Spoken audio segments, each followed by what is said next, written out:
जीवमजीवं दव्यं जिणवरवसहेण जेणडीदिष्टम् देविन्दविन्दवन्दं वन्दे तं सर्वदा शिरसा। द्रव्य संग्रह जी ग्रंथ गाथा नंबर 30 भावाश्रम की चर्चा यहाँ पर चल रही है। गुरुदेव श्री के प्रवचन के माध्यम से हम लोग स्वाध्याय कर रहे हैं। हमारी पुस्तक में पेज नंबर है 38, है ना। और 5 प्रकार के आश्रम का स्वरूप कहने के बाद यहाँ पर कह रहे हैं यह आश्रम हेय है। हेय का स्वरूप जानना, हेय का हेयत्व जानना परम आवश्यक है। क्यों? जिसको उपादेय समझ रखा है वो तो हेय था, है ना। तो देखो यहाँ पर एक और एंगल दिया गुरुदेव श्री ने, परंतु अपना भी विकारी भाव होने के कारण जानने योग्य है। देखो, अपना विकारी भाव होने के कारण कैसा है? जानने योग्य है ना। श्री नेमी चंद्राचार्य देव ने गाथा में विणेया विणेया शब्द लिखा है, अर्थात ज्ञान को सम्यक करने के लिए आश्रव को भी जानना चाहिए। यह आश्रव है, ये सम्यक ज्ञान है। देखो, दृष्टि त्रिकाली ध्रुव पर, मैं ध्रुव हूँ, परिपूर्ण हूँ, परमात्मा हूँ। मैं पना ध्रुव में और पर्याय का ज्ञान, ये सम्यक ज्ञान है। और ध्रुव में मैं पना न हो और पर्याय को जाने, और पर्याय जितना ही अपने को जाने, तो ये अज्ञान है। समझ आ गई बात? बराबर जी दीदी। पर्याय का ज्ञान तो हो रहा है अज्ञानी को, लेकिन वो राग को आत्मा जान रहा है, और ज्ञानी जीव राग को राग जानते हैं। समझ आ गई बात? ऐसा थोड़ी जी जानता दीदी। है अज्ञानी मैं शुद्धात्मा हूँ और ये राग है। मैं ही राग हूँ, मैं ही राग का करता हूँ, मैं ही राग का भोगता हूँ। तो राग का हेपना जानना और ये अपनी पर्याय में विकारी भाव है ऐसा जानना, ये सम्यक ज्ञान। ठीक है। तब जी कह रहे हैं 7 तत्वों का यथार्थ ज्ञान होना चाहिए। यद्यपि 7 तत्वों का जानना व्यवहार रूप है, तथापि निश्चय प्रकट न हो तो 7 को जानने वाला व्यवहार व्यवहार नाम भी नहीं पाता। ये चर्चा बार बार आती है गुरुदेव श्री के प्रवचन में, और अपन इसकी चर्चा भी बहुत बार कर चुके हैं, है ना। और यदि अपन छैडाला जी से बात करें तो वहां पर दौलत राम जी कह रहे हैं, अब व्यवहार मोक्ष मग सुनिए, हेतु नियत को होई। जो निश्चय का हेतु होता है, तो उसका क्या एंगल है? पूर्वचर व्यवहार। पूर्वचर व्यवहार हुए बिना निश्चय प्रकट नहीं होता। शादवाद शैली है ना। और निश्चय प्रकट हुए बिना व्यवहार संज्ञा नहीं पाता। कौन पकड़ में आ रहा है?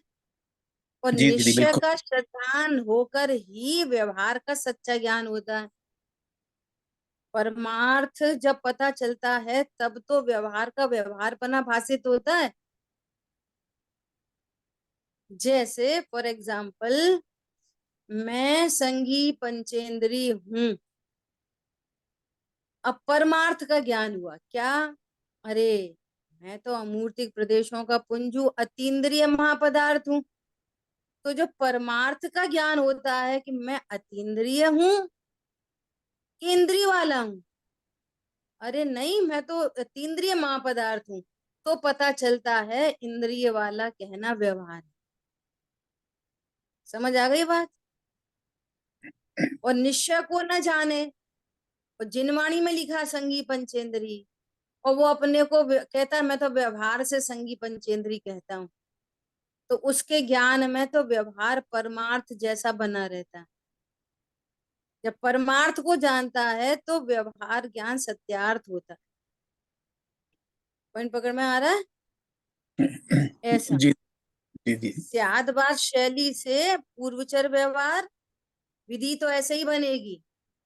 और हम्म, फिर वो व्यवहार निश्चय का प्रतिपादक होने से निश्चय को जानता है। और जैसे ही निश्चय प्रकट हुआ तो व्यवहार का व्यवहार रूप सत्य ज्ञान हो जाता है। ठीक है। जी ओहो, दीदी। मैं तो संगी पंचेंद्री समझ रहा था। अब पता चला कि संगी पंचेंद्री कहना व्यवहार है। आ रही बात ख्याल में? ओहो, अब जी पता दीदी, चला। तो आप यहाँ ऐसा। तीन बात बता रहे हैं। तो हम्म। जब हम मानते थे कि बिना निश्चय का व्यवहार नहीं होता, ये तो व्यवहाराभास है, तो ये हम्म। प्रश्न उत्पन्न किया था कि हम्म। सम्यक दृष्टि तो मिथ्या दृष्टि की दशा में ही होगी, उसके बाद उसकी दशा में ही होगा। तो उसके लिए यहाँ पूर्वचर व्यवहार जो चाहिए। हम्म। तो ये पूर्वचर हम्म। व्यवहार में ये निश्चय करता है कि सत्य स्वरूप क्या है, कि मैं भगवत स्वरूप भगवान आत्मा हूँ। तब उसे यह बराबर। निश्चय होता है अनुभूति के। अब जब अनुभूति से निश्चय प्रकट हुआ, तब ये जो व्यवहार है ये यथार्थ व्यवहार है, अन्यथा ये व्यवहाराभास है। बराबर हाँ, तीन। बराबर। अब यथार्थ व्यवहार है का क्या अर्थ है? यथार्थ व्यवहार का क्या अर्थ है? कि सम्यक उपचार से कह रहे हैं। जी जी जी। उपचार से कहा है। हम्म, जीव को संगी पंचेंद्री व्यवहार से कहा है। जीव को कर्मों से बंधा हुआ व्यवहार से कहा है। तब ये व्यवहार का सत्यार्थ ज्ञान होता है। जी ओहो, जीव को रागी वीतरागी व्यवहार से कहा है। जीव तो त्रिकाली ध्रुव पर्याय सापेक्ष, उसको अभेद न से कह दिया। तब तब व्यवहार का सत्यार्थ ज्ञान होता है। बराबर ये दीदी। इतनी इंपॉर्टेंट बात है। और पहले क्या समझता है? सही तो बात है, अपन ही तो रागी है। सही तो बात है, अपन ने ही तो राग किया है। नहीं नहीं, वैसा तो हम ध्रुव हैं। हम तो व्यवहार से कह रहे थे। बराबर दीदी। पॉइंट पकड़ में आया ना? ऐसा जी। चलता रहता है। हम्म, डुलमुल डुलमुल, कभी इधर कभी उधर, कभी इधर कभी उधर। और जैसे ही एक रूप निर्णय हुआ तो वो व्यवहार का ज्ञान एकदम सत्यार्थ हो गया। ओ, ये सचमुच में ये व्यवहार है जो कि असत्यार्थ है, जो बराबर। कि वास्तव में झूठा है। ऐसा तो भगवान आत्मा कभी होता ही नहीं। भगवान आत्मा शरीर वाला कभी होता ही नहीं। शरीर वाला कहना व्यवहार। बहुत सुंदर दीदी। ये है। ऐसा। तब व्यवहार का सत्यार्थ ज्ञान है ना? ऐसा। जी देखो, ऐसा कहते हैं कि अनुभूति के काल में ही निश्चय व्यवहार रत्नत्रय का जन्म एक ही काल में होता है। अनुभूति के काल में वस्तु स्वरूप का यथार्थ द्रव्य दृष्टि और पर्याय में जो प्रकट होता है आनंद, तो उसका ज्ञान होता है। उस समय भी तभी ये पता चलता है वास्तव में अपने को जानने पर कि सिद्ध भगवान कैसे, अनंत भगवान कैसे, आचार उपाध्याय साधु परमेष्ठी कैसे। तब उनका भी सच्चा ज्ञान होता है। कैसे? अपने घर की चीनी खाई 2 दाने, तो पता चला कि उनकी बोरा भरी चीनी कैसी होती होगी। बराबर। ऐसा। तो आत्मा को जानने पर ही 5 परमेष्ठी भगवान का यथा ज्ञान सत्यार्थ होता है। जी मैं आत्मा हूं ऐसा जानने पर ही पुद्गल का पुद्गल रूप श्रद्धान होता है। मैं आत्मा हूं ऐसा जानने पर ही आश्रव का आश्रव रूप सही ज्ञान होता है। तो पहले विधि में गुरुचर व्यवहार प्रतिपादक के एंगल से, प्रतिपाद्य भगवान आत्मा जाना, तो वो सारा ज्ञान सत्यार्थ होगा। ऐसा बराबर से समझना चाहिए।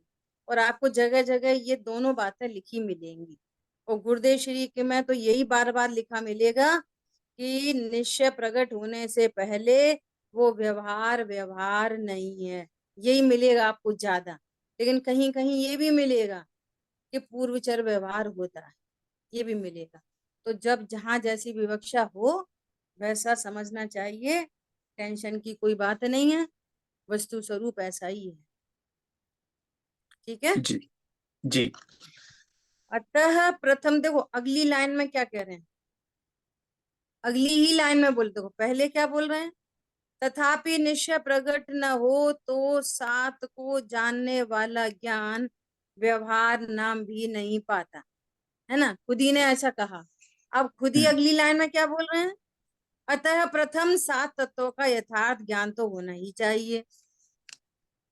देखो, है ना, सात जी। तत्वों का यथार्थ ज्ञान आगम से होता है, आगम प्रमाण, अनुमान से होता है, अनुमान प्रमाण, फिर स्वानुभव से होता है तो स्वानुभव प्रमाण, और तीनों प्रमाण माने गए हैं जिनागम।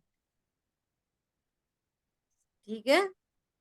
जी। ऐसा भले ही उस जीव को अभी मिथ्यात्व का पूरा नाश नहीं हुआ है ना, तो भी वो आगम से ये कहता है कि मिथ्यात्व आश्रव है, ये दुख रूप है, और बाहर में कोई पर पदार्थ दुख रूप नहीं है, तो उसका ये ज्ञान सत्य है।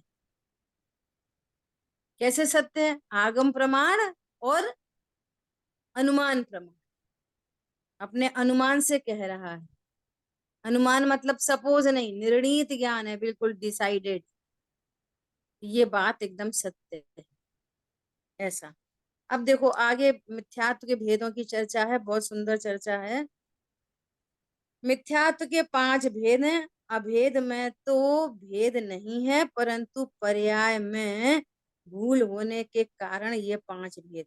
देखो, अभेद में तो कोई भूल है नहीं, भगवान आत्मा में तो कोई भूल है नहीं, भूल है पर्याय में, है ना। तो पर्याय में जो मिथ्यात्व वो किस किस प्रकार का है, उसकी चर्चा यहाँ पर कर रहे हैं।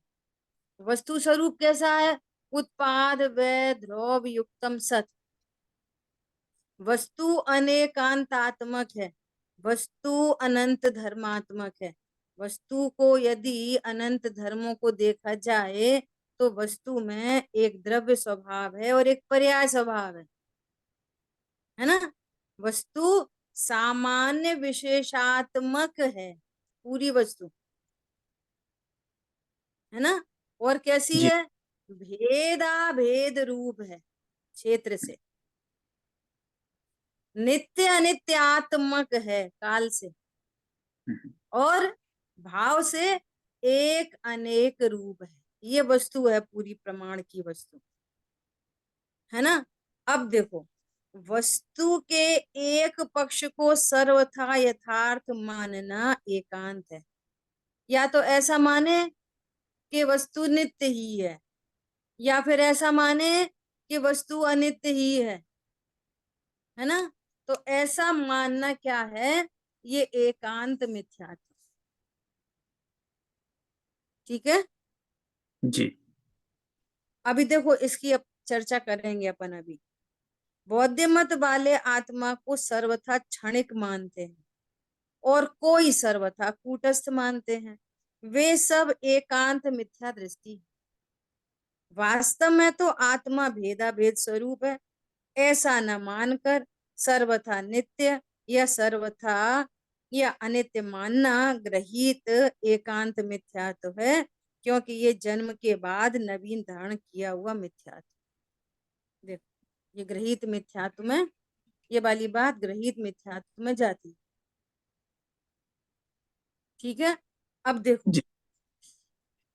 जो वस्तु अनेकांतात्मक है ना, अनंत धर्मात्मक वस्तु, तो अनंत धर्मात्मक बने के कारण वस्तु जीती है, वस्तु में प्रयोजन भूत क्रिया होती है, अर्थ क्रिया कारित्व वस्तु में होता है।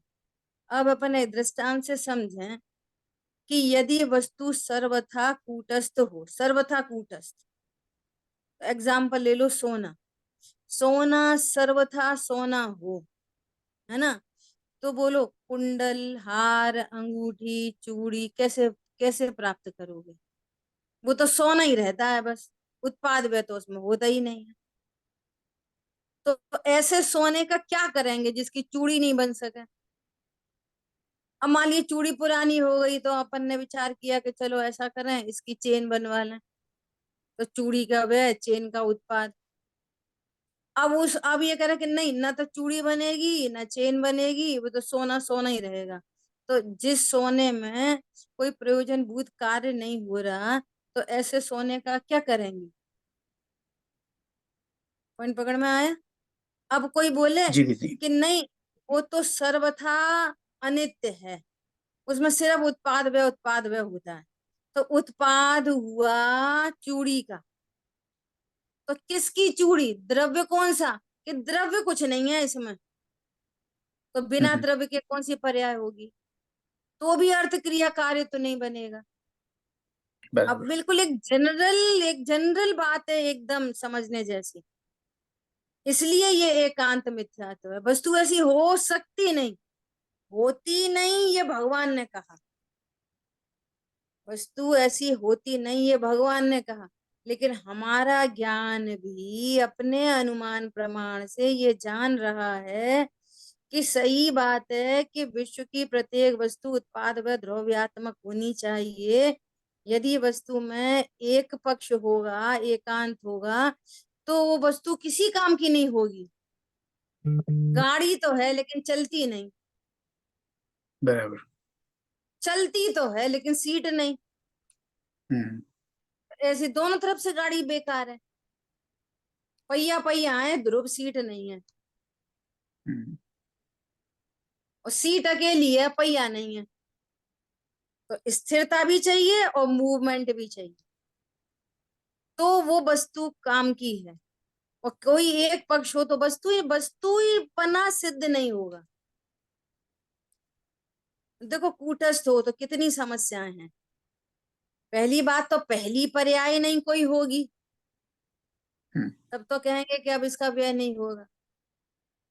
अकेला ध्रुव है, अब पर्याय नहीं है। अब मान के चलो कि एक पहली पर्याय मान लो, तो एक पहली पर्याय में मान लिया क्रोध है ना? तो वो क्रोध तो फिर उसका स्वभाव बन जाएगा। अब क्रोध का कभी व्यय नहीं होगा, तो हमारे लिए इष्ट कहाँ है ये? और सदा ही वो वस्तु क्रोध ही बनी रहेगी, क्रोध क्रोध क्रोध क्रोध क्रोध क्रोध क्रोध। बोलो, तो कभी क्रोध का व्यय नहीं हो सकेगा, कभी मिथ्या दर्शन का व्यय नहीं हो सकेगा। कोई जीव सम्यक दृष्टि नहीं बन सकेगा। जिसकी पहली पर्याय में सम्यक दर्शन है, बस वही सम्यक दृष्टि है, बाकी सब मिथ्या दृष्टि बने रहेंगे। जिसको पंचम गुण स्थानवर्ती, अब तो ये तो अपन सपोज में बात कर रहे हैं, ऐसा हो नहीं सकता। कोई पंचम गुण स्थानवर्ती है, पहली पर्याय उसकी, तो पंचम गुण स्थानवर्ती रहेगा। समझ में आ रही है? फिर ये गुण स्थान भी कैसे बनेंगे? पहला चौथा पांचवा ऐसे कैसे बनेंगे गुण स्थान? बराबर। ये बहुत समस्या आ जाएगी। इससे पता चलता है कि वस्तु स्वरूप ऐसा है ही नहीं।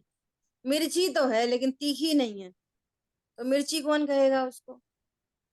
हम्म। चीनी तो है लेकिन मिठास नहीं है, तो फिर उसको चीनी कौन कहेगा? फिर चीनी किस काम की? नहीं, मिठास तो है पर पता नहीं क्या है, द्रव्य नहीं है कोई, तो ऐसी भी मिठास क्या काम की? उसका व्यय हो जाएगा, फिर और मीठा करने के लिए हम कौन सा द्रव्य लेके आएंगे? कि द्रव्य रव्य कोई नहीं है, बस पर्याय पर्याय है अकेले, और वो नाशवान है, तो भी किससे काम बनेगा? तो इसका मतलब है कि वस्तु स्वरूप सचमुच में भगवान जैसा कह रहे हैं, और हम यदि लॉजिक से बात करें, तो बात सचमुच में ऐसी है, वस्तु उत्पाद व द्रव्यात्मक ही होनी चाहिए। और हमें यह प्रत्यक्ष भाषित होता है। ज्ञान में कभी कोई गे बनता है, कभी कोई गे बनता है, कभी कोई गे बनता है। तो गे गे का उत्पाद व चलता रहता है, और ज्ञान सदा एक रूप है। तो ज्ञान पर्याय में ही उत्पाद व द्रव्यपना घटित हो जाता है। ज्ञान सदा ज्ञान बना रहता है, और ज्ञेयों का उत्पाद व्यय होता रहता है। और उत्पाद व्यय ज्ञान को खंडित नहीं करता। ज्ञान को ही खंडित नहीं करता, तो अखंड ज्ञायक को क्या करेगा? वो इसका मतलब है कैसी भी पर्याय हो, मैं सदा ध्रुव रहता। और जो एकांती हैं वे इसमें बहुत सारे लॉजिक आए ऐसे कि कोई ऐसा माने कि पुनर्जन्म होता ही नहीं, जो कुछ है वो यहीं पर है ना। तो किसी ने तो अपराध, अब जो दूसरा जीव उत्पन्न हुआ वो कोई नया जीव है। तो इस जीव ने जो अपराध किए या इस जीव ने जो अच्छे काम किए, तो वो अच्छे काम या बुरे काम कोई दूसरा जीव क्यों भोगेगा, अगर वो सर्वथा दूसरा है तो। जीव नंबर ए ने कोई गलती करी और जीव नंबर ए समाप्त, अब बी नंबर कोई दूसरा जीव है, जो दूसरा जीव है तो इसके वाले ये क्यों भोगेगा। और मान लिया ये सर्वथा ही नाश हो जाए, तो इसका किया धरा सब किधर जाएगा, सब बेकार हो गया। जैसे न्याय लोक संगत। में कहते हैं ना कि पिताजी ने रुपए उधार लिए 5 करोड़ और पिताजी मर गए, तो पिताजी मर गए तो 5 करोड़ की उधारी खत्म, नहीं बेटे को चुकानी पड़ेगी। समझ में आ रही है बात। जी दीदी। ऐसा, तो ऐसा उत्पाद व द्रव्यात्मक स्वरूप है, वो किसी भी एक पक्ष को स्वीकार करने वाला एकांती है मिथ्या दृष्टि। क्यों मिथ्या दृष्टि है, क्यों है मिथ्या दृष्टि, क्योंकि जैसा वस्तु का स्वरूप है वो वैसा नहीं जानता, जैसा वस्तु का स्वरूप है वैसा नहीं मानता, इसलिए क्या है, मिथ्या दृष्टि। ठीक है। अब देखो जी विपरीत मिथ्यात्व की भी बात सुनना बहुत इंपॉर्टेंट है, विनय मिथ्यात्व में भी बहुत इंपॉर्टेंट बात है। क्या इंपॉर्टेंट बात है, देखो इसमें भी बहुत बहुत प्रैक्टिकल अप्रोच है। यज्ञादिक में बकरा की बलि चढ़ाकर हिंसा में धर्म मानना गजब हो गया। हवन में घी का होम करने से धर्म मानना तथा पुण्य भाव से धर्म अर्थात मोक्ष मानना, ये सब ग्रहित विपरीत मिथ्यात्व है। यह अनादि अग्रहित मिथ्यात्व का पोषण करने वाला। बोलो, जिसको ग्रहित मिथ्यात्व दूर नहीं हुआ वो अग्रहित को कैसे छोड़ेगा। बराबर। लोग है ना, ऐसे कैसे लॉजिक देते हैं, ऐसे लॉजिक देते हैं। देखो, यदि हम मुर्गे की बलि नहीं चढ़ाएं तो जानते हो कितने मुर्गे हो जाएंगे यहाँ पे, तो मुर्गा ही मुर्गा हो जाएंगे, मनुष्यों का रहना मुश्किल हो जाएगा। एक बात। दूसरी बात, वे बेचारे कितनी खोटी गति में, छोटी गति में, तो हम उनको मार कर उन पर उपकार करते हैं जिससे कि वे जल्दी मनुष्य गति में आ जाए, तो हम क्या कर रहे हैं, उनके ऊपर उपकार कर रहे हैं। पॉइंट पकड़ में आया। तीसरी बात, इनको बोलो कि देखो ये मंदिर में दीपक क्यों जलाते हो, अब जैनों की बात कर रहे हैं, अब मंदिर में दीपक क्यों जलाते हो, तो क्या तुम घर में चौका क्यों चलाते हो, तुम घर में गैस नहीं चलाते क्या, तो भैया घर में गैस मत चलाओ। अब वो अशक्य अनुष्ठान है, तो मंदिर में यदि दीपक नहीं जलाया जाए तो कौन सी समस्या आएगी, वो कौन सा अशक्य अनुष्ठान है। कल परसों किसी से बात चल रही थी तो प्रश्न आया कि आप ऐसा क्यों कहते हो कि जैन महान है, तो हम तो नहीं कहते जैन महान है, हम तो ये कहते हैं सब जीव महान है। हमारे महावीर भगवान की सबसे पहली शिक्षा है, क्या सबसे पहली शिक्षा है, सब आत्माएं बराबर, ये शिक्षा है हमारे तो। पॉइंट समझ में आया। पुरुषार्थ जी सिद्धि में हिंसा की बहुत चर्चा की गई है, बहुत चर्चा की गई है। बोला कि हम तो एक की बलि चढ़ाते हैं, एक को मार के, तुम तो बहुत सारी चीजों को तुम, गेहूं है, लौकी है, सब्जी है, टमाटर है, ये है वो है, तो वो क्या हिंसा नहीं होती, होती है। का मना कर रहे, नहीं होती, होती है। परंतु विचार करो कि एक एक इंद्रिय जीव की हिंसा जो अशक्य अनुष्ठान में गई, हम उन एक इंद्रिय जीवों में भी इतना विचार विवेक रखते हैं जहां पर बहु घात ना हो, जहां पर अनंत का घात ना हो, एक लौकी में 2 4 6 जीव हो सकते हैं, लेकिन आलू के में तो एक निडल डालो और बाहर निकालो तो उसमें अनंत जीव राशि है। समझ में आ रही है? तो भूख अनाहारी स्वरूप को भूल कर तो कर्म बंधा। अब वो कर्म बंधा है, उसके उदय में भूख का प्रसंग बनता है। अब ये भूख की पूर्ति होना बहुत जरूरी है ना? अब ये अशक्य अनुष्ठान है। आत्मा तो तब भी एक परमाणु को ग्रहण नहीं करेगा, परंतु अब उस पूर्ति को फुलफिल किससे किया जाए? अनंत घात से कि कुछ घात से? बोलो। तो ये तो सब चला जाएगा अशक्य अनुष्ठान में, और बहुघात किस में जाएगा? अनंत पाप में। हम्म, समझ में आ रही है बात? जी दीदी। ऐसा। ऐसे रात्रि भोजन से क्या होता है? अब तो इतनी लाइट आ गई, पहले लाइट नहीं होती थी तो फिर ऐसे घर थे, फिर मच्छर गिरते थे, ओपन में घर होते थे। अब तो घर बंद है, मॉस्किटो नेट लगी है और लाइट लगी है, बड़े बड़े हंडे लगे हैं। रात में खा सकते हैं? तो तुम्हें वो वाली जीव राशि दिखती है ना? रात में खाओगे मतलब रात में गैस भी जलाओगे। तो ये आपकी तीव्र हिंसा का, तीव्र कषाय का द्योतक है। और जो तीव्र कषाई है वो अनंत संसारी होता है, वो तत्व ज्ञान के लिए समर्थ नहीं होता। ये नेचुरल निमित्त नैमित्तिक संबंध है। तो जो भूख का परिणाम है ना, तो वो भूख को हम सूर्य अस्त होने से पहले तक समाप्त कर सकते हैं। भैया अपनी भूख का निवारण कर लो दिन दिन में। अब रात की क्या जरूरत है निशाचर प्राणी की तरह?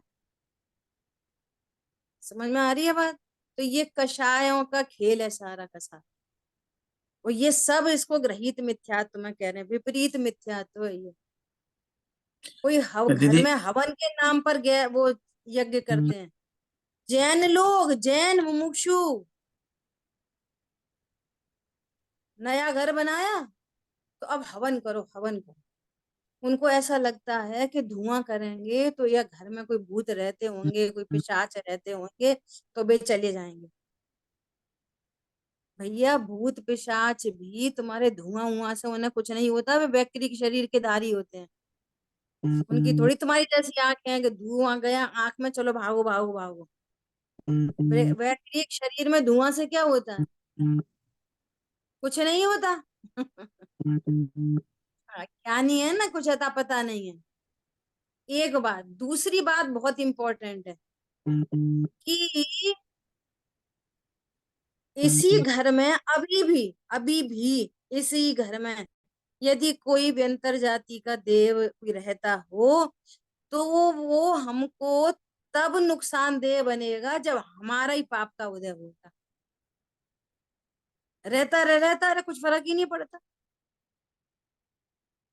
हमारे पाप के उदय के बिना तो व्यंतर क्या, कोई त्रेंच भी तुम्हारे ऊपर वो कर सकता है, कोई मनुष्य भी कर सकता है, तो व्यंतर ही क्या करेगा विशेष?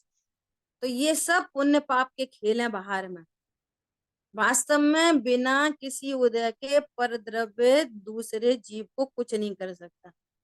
एक बात, अब जो कर सकता है वो तो स्थूल दृष्टि से कह रहे हैं, वो करेगा शुद्ध आदि में करेगा, मेरे में क्या करेगा? अब ये वेद विज्ञान की बात है ना? तो क्या कह रहे हैं कि इन सब चीजों में धर्म मानना,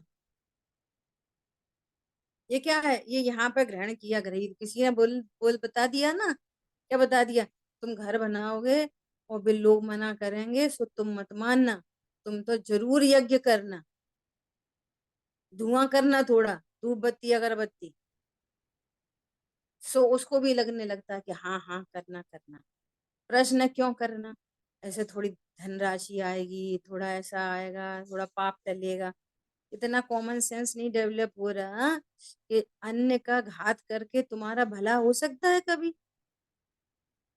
हिंसा के परिणाम से पुण्य बन सकता है कभी? बाहर की भी अनुकूलता अहिंसा से होती है कि हिंसा से होती है? बोलो। किसी की विराधना करके, किसी को दुख देके, किसी को जला के तुमको पाप बंधेगा कि पुण्य बंधेगा? कितनी जनरल बात है एकदम। इसलिए क्या है, वो अब वो बोलता रहे कि हम तो ऐसे और वैसे पूजा करते, पाठ करते। यहाँ पर कह रहे हैं कि तुम विपरीत मिथ्यात्वी हो।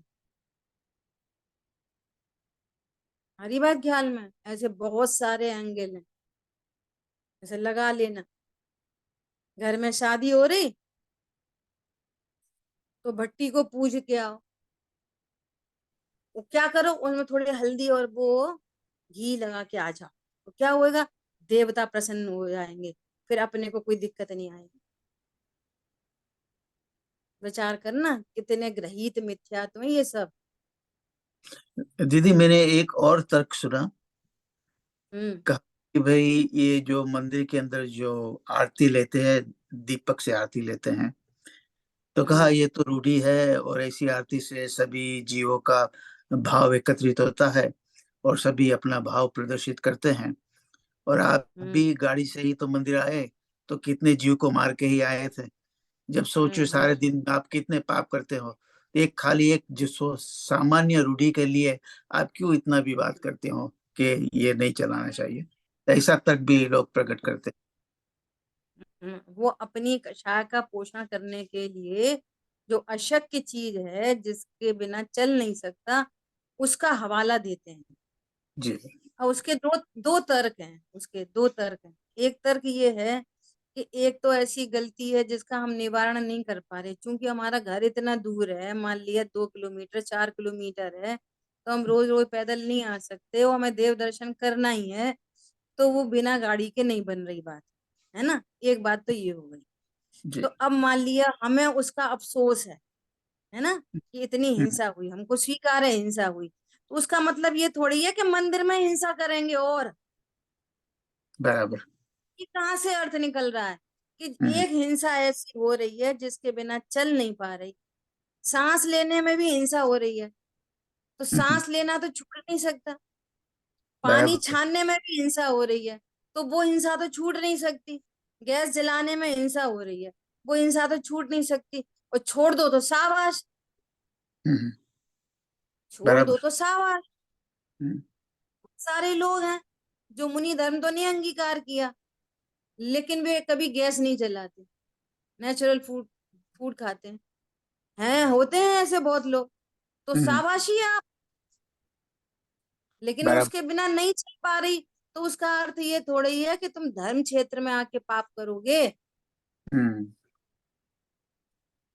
है ना? अन्य क्षेत्रे कृतम पापम धर्म क्षेत्रे विनश्यति, और धर्म क्षेत्रे कृतम पापम बराबर। वज्रलेपो भविष्यति। हम्म, और धर्म क्षेत्र में आके क्या क्या काम बनेगा? और वो जो आरती है ना, तो उस आरती से कौन सा प्रयोजन सद रहा है? कौन सा प्रयोजन सद रहा है? बस देखो, रूढ़ी। अभी की एक घटना सुना रही है आपको, अभी के अभी। अभी जी। ग्वालियर में एक अपने साधर्मी है, अपनी क्लास में रोज आते हैं, वो पचल पे रोज बैठते थे, तो उन्होंने भजन कराए, भजन। तो उन्होंने बुलाया, अपन गए भजन में। अभी की बात है, अभी आए थे वहां से 4-5 दिन पहले। तो वो भजन का रिटर्न गिफ्ट देते ना ऐसे कुछ कुछ, तो उन्होंने क्या दिया? दीपक था, दीपक। हम्म, और दीपक के ऊपर एक वो रखा था, ग्लास। ग्लास का हम्म, कवर था, और फिर ऐसा ब्रास का बना हुआ कुछ सुंदर सा ऐसा ब्रास का ये था। तो मैंने बहुत नपे तुले विनय के शब्दों में उनको उसको वापस कर दिया। हम्म, अब चूंकि वो रिश्ता वैसा है, वो सोचते हैं कि हम इनसे पढ़ते हैं सुनते हैं, तो एक ज्ञान में थोड़ा सा कुछ रेस्पेक्ट टाइप की चीजें, प्रेम रहता है, तो उन्होंने हम्म, उसको बुरा नहीं माना। अन्य कोई करे तो बुरा मान जा लो, इन्होंने हमारी गिफ्ट वापस कर दी, हम्म, तो वो खुद ही समझ गई। हम्म। तो मैंने बोला, बोलो। दीदी पहले कैसे तो विनय के उन्होंने, शब्द क्या सुनाया हाँ, उनको, हम भी सीखें कैसे बोलना बता चाहिए। रहे बता रहे तो अब उन्होंने वो पहले तो कषाय होती ना, कषाय, तो जीव कषाय का पोषण करता है। तो वो देखो मैंने तो इसलिए ऐसा दिया कि उसके ऊपर कांच रखा है तो कोई जीव नहीं मरेंगे, वो जीव अंदर नहीं आएंगे। प्रभु एक इंद्री इट सेल्फ एक जीव है उसमें, और अनंत जीव राशि है वहां, और वो पनपती रहती है। और जब बुझेगा तो उतनों की हिंसा का पाप लगेगा, नंबर एक। दूसरी बात कि अब ये जो आइटम है हम घर में तो इस्तेमाल कर ही नहीं सकते, पहली बात। मंदिर में जाके इस्तेमाल कर नहीं सकते, दूसरी बात। और तीसरी बात हम खुद किसी को गिफ्ट दे नहीं सकते, तीसरी बात। हम किसको गिफ्ट, चलो कोई चीज ऐसी आ जाती है ना फालतू, तो अपन कहते चलो अपन किसी और को दे दे। हमारे निमित्त से फिर कोई दीपक जलाएगा, फिर उसमें हिंसा लगेगी, वही कृतकार्य अनुमोदना।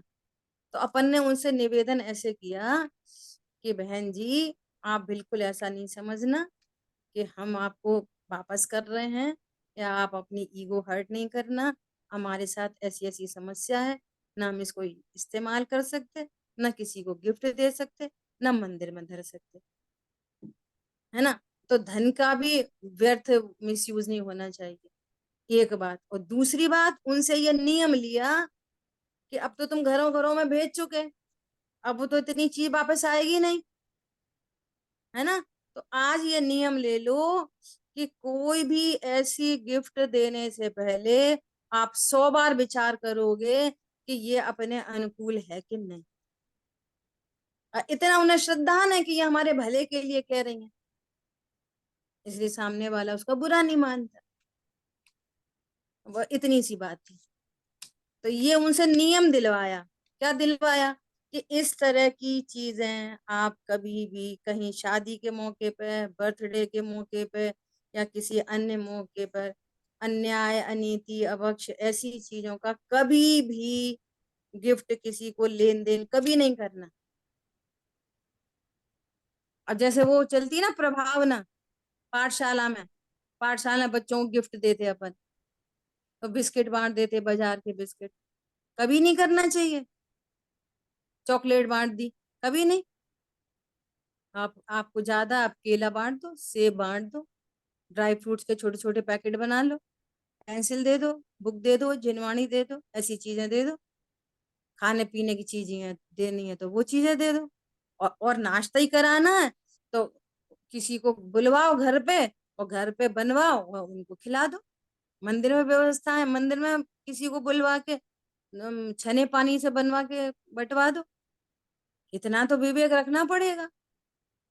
अब कौन करे, कौन करे तो भेद ज्ञान कैसे करोगे अगर इतना हित हित का विचार नहीं करोगे तो। भेद ज्ञान तो बहुत सूक्ष्म चीज है, ये तो बहुत स्थूल है। क्या बोला?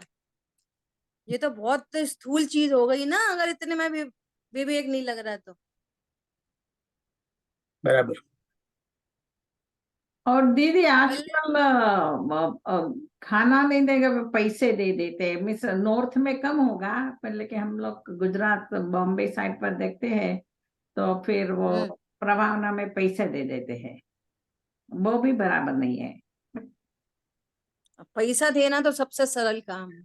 हाँ, वो ही करते हैं वो पैसा क्या है? पैसे तो सब देना चाहते हैं, सब। हमारे यहाँ ग्वालियर में भी ये सब बहुत चलता है। कैसा चलता है कि जैसे मान लिया भैया जी आए, कोई ब्रह्मचारी भैया आए, उनको पता चला इनके घर पर रुके हैं, तो वे क्या करेंगे? हमारे भाभी जी, हमारे बहन जी, हमारे 500 रुपए ले लो, उनको लगा देना। हमने कहा बिल्कुल नहीं, ले लो। आप अपने घर में कुछ भी मीठा नमकीन कुछ सेवा करो ना, तो उनको चौके में परस देंगे हम आपकी ओर से। नहीं तो क्या करेंगे? ड्राई फ्रूट्स ला के दे देंगे। अरे ये तो कोई भी कर देगा, अब तुम्हारे तुम्हारे भाव क्या हैं फिर उसमें? फॉर्मेलिटी हो गई। फिर भी कोई नहीं मानता, बहुत करता है, तो दे रखने भी पड़ते हैं, फिर दे देते उन्हीं को, रामायण भेज देते, कुछ कर देते। अब व्यक्ति को देख के बात करी जाती है, ये बहुत इंपॉर्टेंट है। कोई बेचारा पहली बार आया और पहली बार ने बोला हमारे रुपए लगा देना, तो फिर ले भी लेते हैं। फिर उसको हर्ट होएगा, आगे से वो ये परिणाम भी उसके मर जाएंगे। ये बहुत विवेक से काम करना पड़ता है। किससे कहाँ कितनी बात करनी। कोई जैसे तैसे फ्रूट्स लेके आया, कोई जैसे तैसे, अपन ने बोला कि नहीं भैया कुछ करके लाओ, तो वो अगली बार से वो भी नहीं करके लाए। ये बहुत समझ की बातें होती हैं, कब कहाँ किससे कितनी बात करना। सबको एक ही लाठी से नहीं हाँका जाता। बराबर आपने सच बात कही। हाँ, किसी से कुछ करना पड़ता है, किसी से कुछ नहीं करना पड़ता, किसी से कहे जो समझ जाता है कर सकता है उससे करने की भी कहते हैं, जो नहीं कर सकता उससे नहीं भी कहते, और जिससे करवाना है सिखाना है उससे बलजोरी से भी कहते।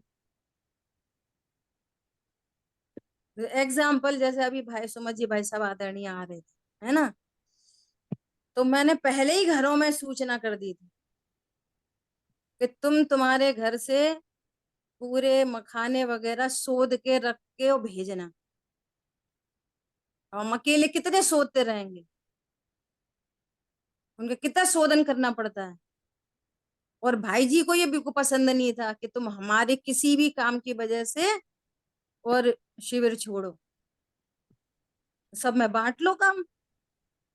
अब ये जितने भी ड्राई फ्रूट्स के काम होते हैं ना, ये बादाम शोधने हैं, मुनक्का शोधने हैं, एक एक एक घर में पकड़ा दो। शोधने मीन्स आप क्या कहना मांगते हो? शोधने मीन्स मतलब उसको सफाई करना कि उसमें साफ करना, धोना। ओके। वो सब। तो मखाने में कैसे सोधते हैं? उसको भी धो के सुखाते हैं? वो क्या नहीं सुखाते, उसको खोल खोल के देखो कि उसमें कोई तोड़ के? जीव राशि नहीं, तो तो उसको बीच बीच में से पूरा प्लास्टिक करने के लिए जो ये बैग होती है अपनी, तो उस बैग में गर्म पानी या धूप के दिनों में छना हुआ पानी और उसमें डाल के और बिल्कुल हाथों से ऐसे करके हम ये सही करते हैं, और उसके बाद में जब चाहिए तब अपने को खोल के शोध के लेते हैं, तो वो पूरा ऊपर से पुछ गया, बाहर की धूल, बाहर का पैर, लेबर का ये सब होता है, तो वो कलेक्ट करने के लिए ये शोधन इस तरह से आया, और जब जितना चाहिए फिर खोल के। अच्छा, एक और नहीं। प्रश्न हम है। अब लोग तो जैसे क्या हमारे करते हैं, पुराने, हाँ सॉरी, हम्म, बोलिए।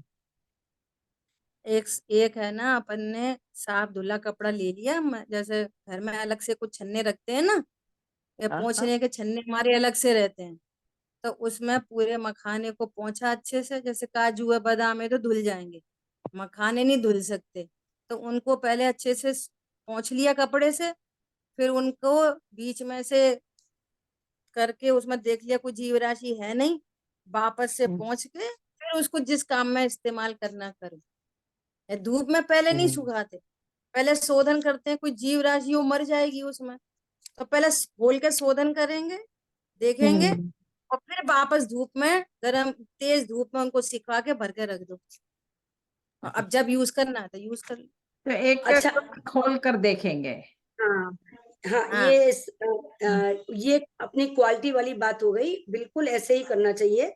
लेकिन हमारा जो मखाना है वो दिल्ली से आता है बड़ा, तो उसको जब पूरे साल में हम यूज कर रहे हैं, जब चाहिए तब, तो देख रहे हैं उसमें कुछ भी नहीं रहता, बड़ा रहता है एकदम, कुछ भी नहीं रहता, फिर भी खोल के तो करते हैं। जब देख लिया पूरा 1-2 साल के, उसमें कुछ भी नहीं निकलता, जबकि पूरा साल चलता है।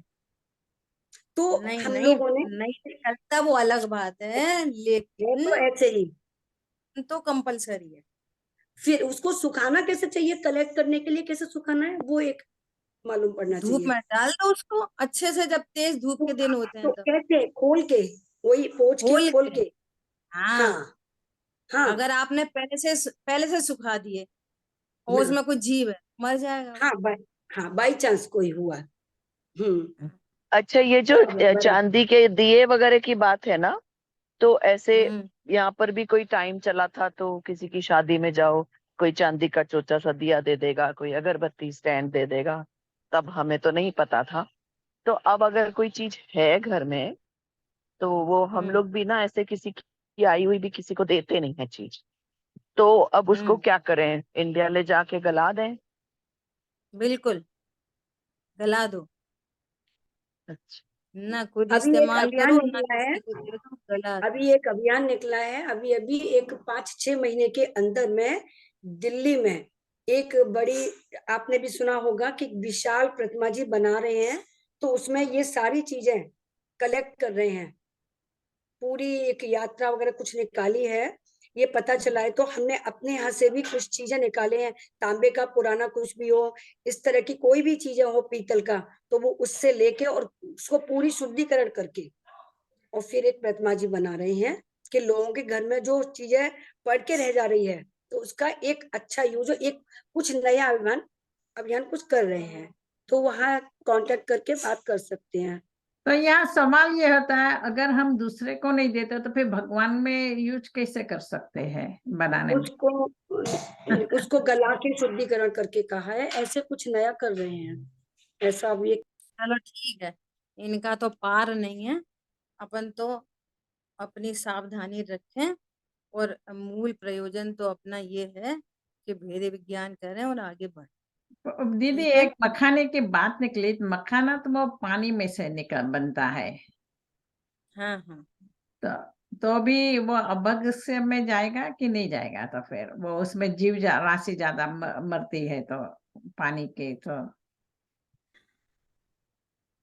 क्योंकि शंका पूछ के संतन बताएंगे में ये बात आई थी, तभी वो अब अभग से बोले कि ऐसा अभग से नहीं है, लेकिन वो पानी में के कारण बहुत जीव मर जाते हैं, तो तभी तो जरा उसके जरा तो देखा। ऐसा है कि घटती जान घटाइए, हाँ, जितना घट सकता है इतना करने उतना का घटाते बराबर है। जाओ। जिसके बिना चल, खाना कोई ऐसी बहुत इंपॉर्टेंट चीज तो है नहीं कि जिसके बिना नहीं चलेगा। बराबर उतनी कषाय की मंदता हो तो उसको छोड़ना चाहिए। बराबर। अब इसमें एक दूसरा एंगल है कि इन में भी, इस त्याग में भी एक क्रम है। क्रम कैसा क्रम है कि अभी सुमत जी भाई साहब आए थे तो बहुत ऐसी चर्चा हो कि एक साइड में तो एलोपैथी, एक साइड में तो वे एल्कोहलिक, बराबर। एक साइड में उनमें जिलेटिन विलेटिन कैप्सूल तक का ठिकाना नहीं, और दूसरी साइड में हरी धनिया छोड़ देंगे, मिक्स नहीं दूसरी करते साइड हैं। में हाँ, खाना छोड़ देंगे, दूसरी साइड में वो टमाटर छोड़ देंगे। तो आप टमाटर खाओ ये नहीं कह रहे, आप धनिया पत्ती आपने छोड़ रखी है तो बहुत अच्छी बात है, ये नहीं कह रहे वो खाने लगो, लेकिन जो इतना बड़ा अवक्ष जो आपने रखा हुआ है उसके बराबर बारे में भी तो विचार करो थोड़ा सा। बराबर है। ये अब देखो दूसरी बात कि यदि आपको एलोपैथी से बचना है, फिर बहुत से वापस वही वाली बात आ गई कि एक तरफ तो ये बलि, ये मुर्गा बकरे बकरे का भक्षण, और एक तरफ लौकी का भक्षण। बोलो क्या चीज है? हम तो ये कह रहे हैं लौकी भी मत खाओ, जल्दी से जल्दी मुनि धर्म अंगीकार करो, और जो गृहस्थ ने अपने लिए बनाया हो, हमारे निमित्त से एक सिंगल बन हिंसा नहीं हो, और वो अतिथि संविभाग में थोड़ा सा अपना उदर पोषण हो, बात खत्म। आपने है बराबर ना? बताया, बराबर। ऐसा। और दूसरी साइड में कि हम वो धनिया तो नहीं खाएंगे, वो खाएंगे। तो इतना अपने धीरे धीरे क्रम से चीजों बराबर। को घटाते हुए फिर लो। कषाय तो बहुत उल्टा सीधा बुलवाती है, ये कषाय के काम है। ऐसा बोलेंगे दवाई कौन हम रोज खाते टमाटर तो रोज खाने पड़ेंगे, तो भैया मत खाओ। हम थोड़ी कह रहे टमाटर खाओ जबरदस्ती, लेकिन थोड़ा विवेक लगाओ, किसमें अधिक हिंसा है किसमें कम हिंसा है। और टमाटर खाना कोई महानता थोड़ी है, ना टमाटर छोड़ देना कोई महानता है।